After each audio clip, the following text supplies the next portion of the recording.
Let me dissolve into the ocean, as light as the fragrance of flowers, as gentle as the waves. I once found myself trapped in an endless cycle, wanting more, working harder, and then craving even more.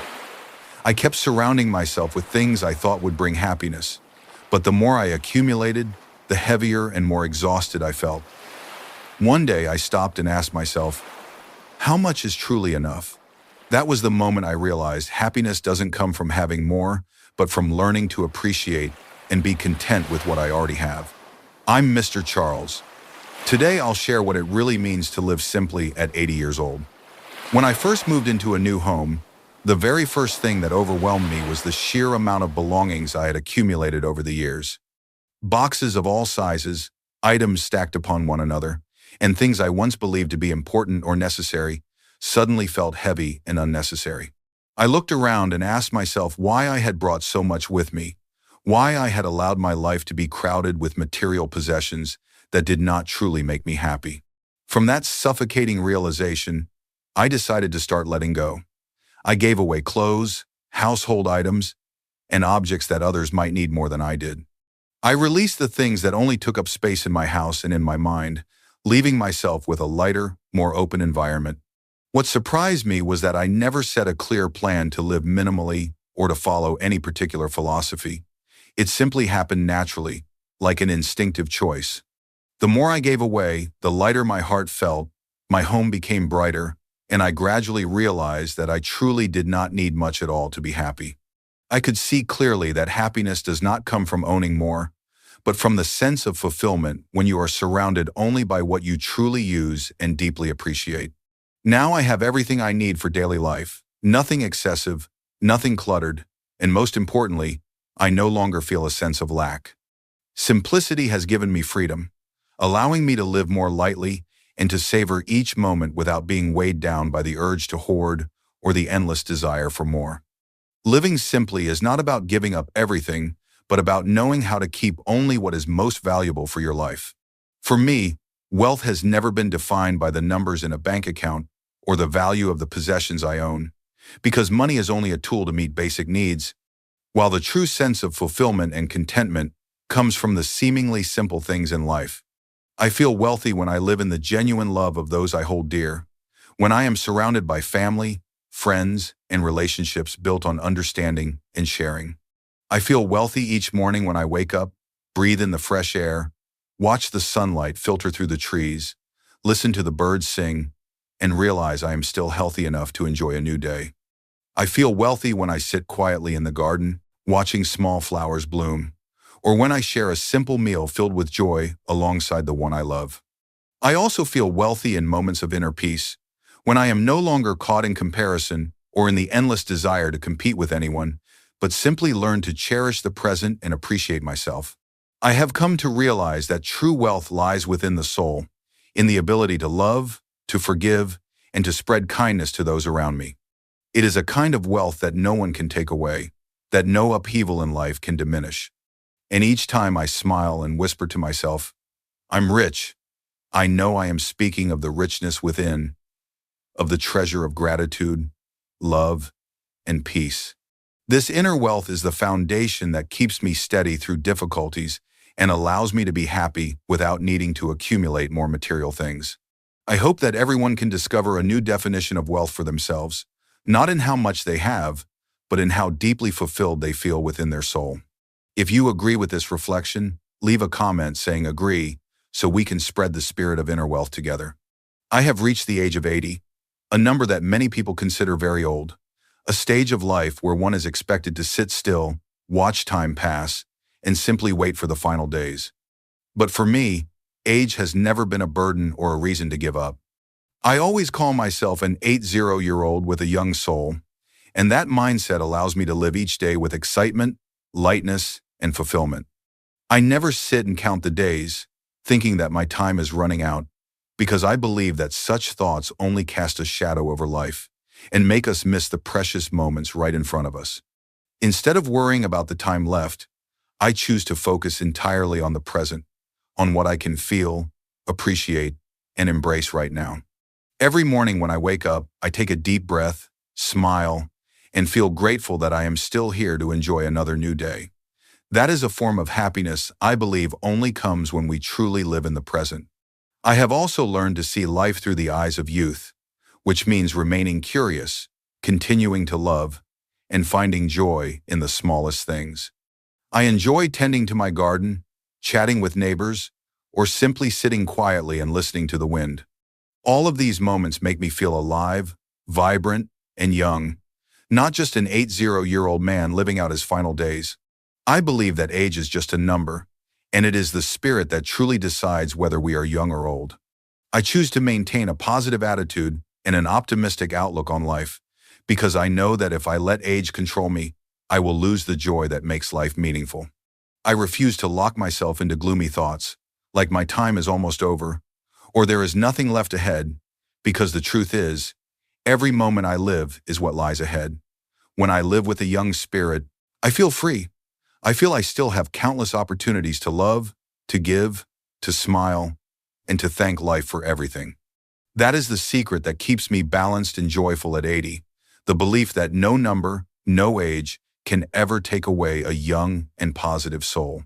Throughout my life, I have experienced a wide range of emotions and gone through many different stages, from peaceful days to uncertain, rocky, and challenging times. I have come to realize that none of us can escape difficulties because life was never designed to be smooth all the time. There will be moments when we stumble, lose, feel disappointed, and even get hurt by others. In the past, I too held on to anger, resentment, and even bitterness toward things that didn't go the way I wanted. But when I look back on the road I have traveled, I see that all those negative emotions only made me heavier inside while doing nothing to change the outcome. Anger never solved my problems. Resentment never healed my pain. On the contrary, they only pulled me further away from joy and peace.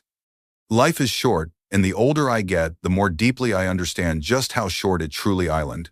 When I realize that I am only a tiny part of the vast picture of the universe, I see that grudges and resentments are small and meaningless. The time I have in this world is not long enough to waste on heavy emotions. I want to dedicate it to love, forgiveness, and peaceful moments. I have learned to let go of resentment, not because others necessarily deserve forgiveness, but because I deserve to live a lighter life. Forgiveness does not mean forgetting what happened, but choosing not to let it continue to hurt me anymore. I have chosen to look at life with a different attitude, to be grateful even for the hardships, because they taught me patience, compassion, and the true value of joy. Now when I look back, I no longer regret the rocky roads I walked. I only feel grateful that they helped shape the person I am today.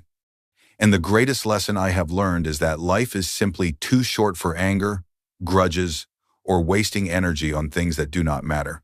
I want to live each day fully, to give love to those around me, to embrace the peace in my soul, and to smile at myself.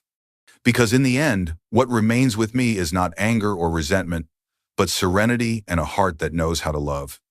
I have always believed that living with love and kindness is one of the most beautiful ways to experience this life. For me, every single day is an opportunity to give a little warmth, a little compassion, and a little love to the people around me.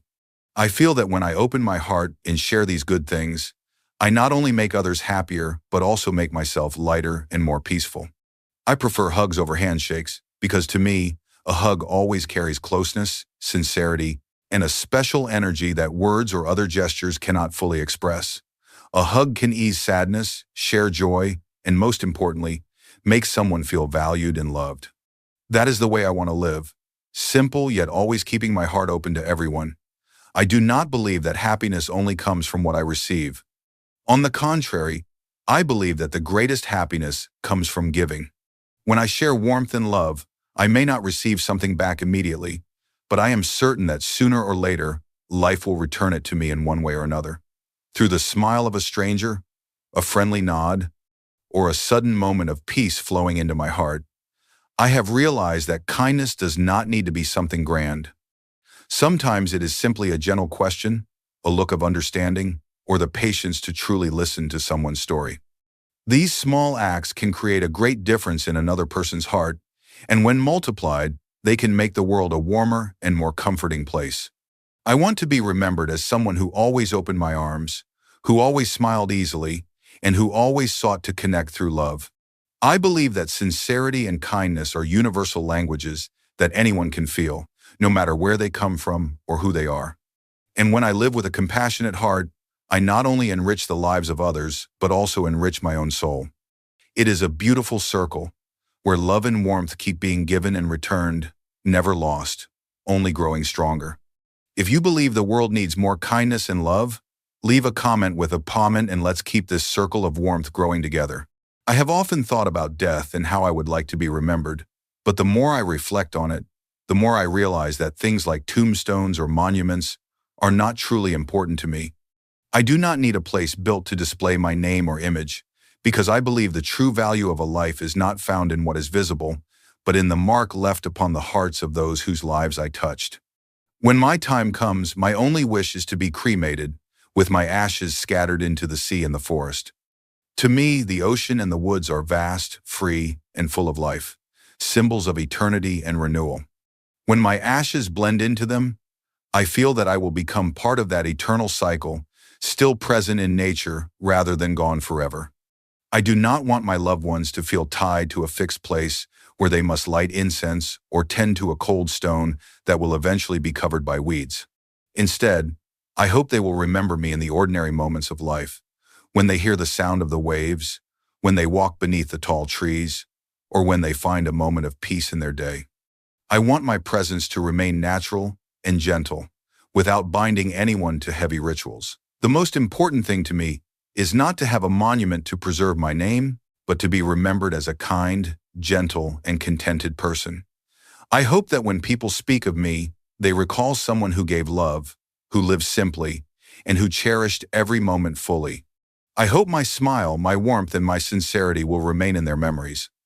To me, that is true immortality, because when we are remembered with genuine affection, we continue to live in the hearts of others. I have no need for grandeur or display, because in the end, material things fade away with time. What endures forever is how we lived, what we gave, and the love we left behind. I feel peace when I think of this, and I believe that death is not the final end, but simply a return to nature in another form, simple and light, just like the way I have always wanted to live my life. I have always believed that when a person leaves this world, what truly remains is not the body that has turned to dust or the wealth they once possessed, but the love and the values they planted throughout their lifetime. These things do not vanish with death. On the contrary, they continue to exist in the memories, in the hearts, and even in the actions of those who stay behind. When someone lives with sincerity and kindness, they are sowing invisible seeds that carry immense strength. These seeds may be a word of encouragement given at the right moment, a warm gesture, a quiet act of sharing. Once planted, these seeds take root, grow, and spread, even long after the one who planted them is gone. I believe this is the true continuation of life, a presence that is invisible but far more enduring than any monument or tombstone. A smile that once brought joy, an embrace that once offered comfort, a heart that once opened wide to love others. These do not disappear. They remain in the memories of those who were touched by them. They transform into actions, words, and choices that others carry forward, and in turn, they pass them on to those who come after. Human life is finite, but the value of love and kindness is not. They do not live only within us for a brief time, but can travel far beyond, continuing endlessly, transcending the boundary between life and death. This is why I remind myself every day that each moment of life is an opportunity to sow more of these seeds, because I know that one day this body will return to the earth, but what I have given will not be lost. It will become a spiritual legacy, a part of the continuation I leave behind for the world. And I believe that this is how we live on, not by the presence of the body, but by existing in the love, in the memories, and in the actions of those who remain. Now, as I look back on a long journey, I feel a deep sense of fulfillment. I no longer yearn for anything more, no longer chase after distant desires, or regret what has not been achieved. Everything I truly need is already present in my life. In each moment I get to live every day. I have learned that happiness is not found in having more, but in knowing how to pause, to feel, and to appreciate what is already here. That is why the message I most want to leave behind is this. Live with kindness. Live simply, so life feels lighter. Live with gratitude, so the heart is always filled with peace. And live each day fully, as if it were the most precious gift. Life is fragile and short, and so every day we wake up, breathe, smile, and love is a blessing beyond measure. Do not waste time on resentment. Do not let small troubles blind you to the vast beauty of life. I believe that when we live with simplicity, gratitude, and kindness, we not only enrich ourselves but also spread joy to those around us. And in the end, what remains is not wealth or status, but the love we gave and the marks we left in the hearts of others. Thank you for walking with me on this journey, because it is your presence and listening that give true meaning to these reflections.